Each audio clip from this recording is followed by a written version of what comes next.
ការលក់ធ្លាក់រហូតហើយបើធ្លាក់អញ្ចឹងក្រុមហ៊ុនទប់ចំណាយមិនកើត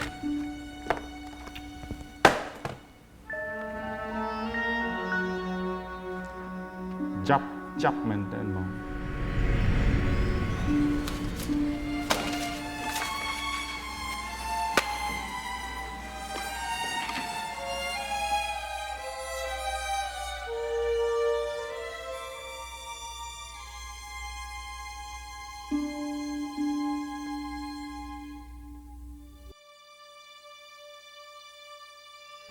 ប្រឹងដើម្បីអី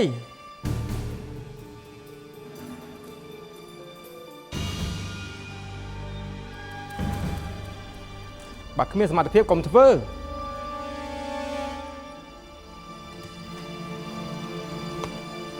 ពីមើលទៅស្រីម្នាក់នោះមួយថ្ងៃលេងទៅ Facebook ដល់ខែបើកប្រខែដូចអញដែរហើយមើលប្រុសម្នាក់នោះមេដាក់ការងារឲ្យគាត់ធ្វើគាត់អត់ធ្វើដល់ខែក៏បើកប្រខែដូចអញដែរតែឯងទ្រាំនៅធ្វើអ្វីទៀត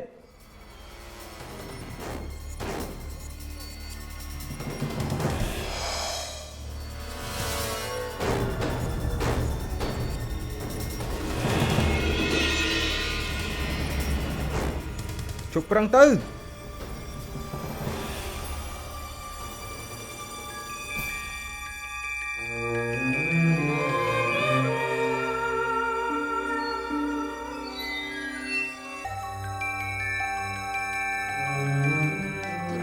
ជួយវាយកុំព្យូទ័រអ៊ីនតិចអូនមិនចង់បានឯកសារអត់បានទេជួយតិចបានអូនណាអ៊ីអត់ចាញ់អត់បានទេ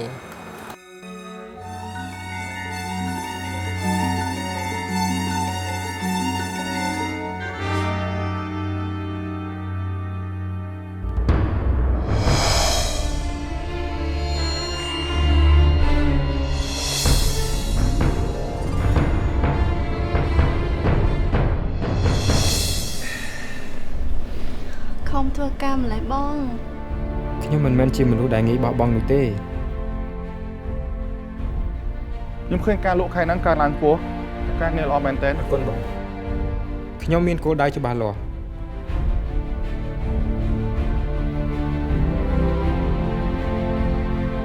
ខ្ញុំស្រឡាញ់នៅអ្វីដែលខ្ញុំធ្វើ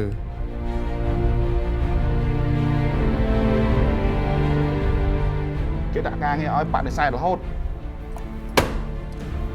ទៅវិញណាមិនព្រេនទៀតទេបងស្រួលចាំរៀនយូរណាស់ជួយអ្នកដទៃ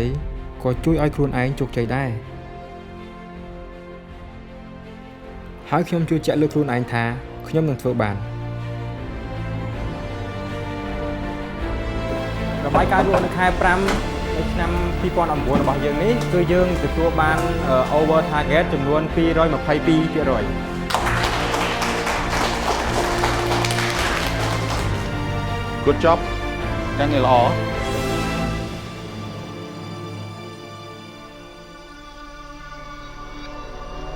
ទីបំផុតយើងជាអ្នកជោគជ័យឯងជាអ្នកបរាជ័យទេ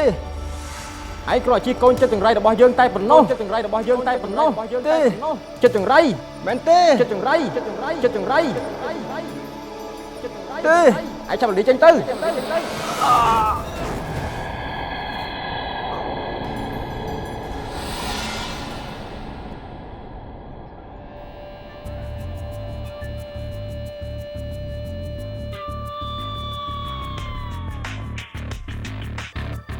ការខិតខំប្រឹងប្រែងនិងតស៊ូតែងនាំមកនូវភាពជោគជ័យ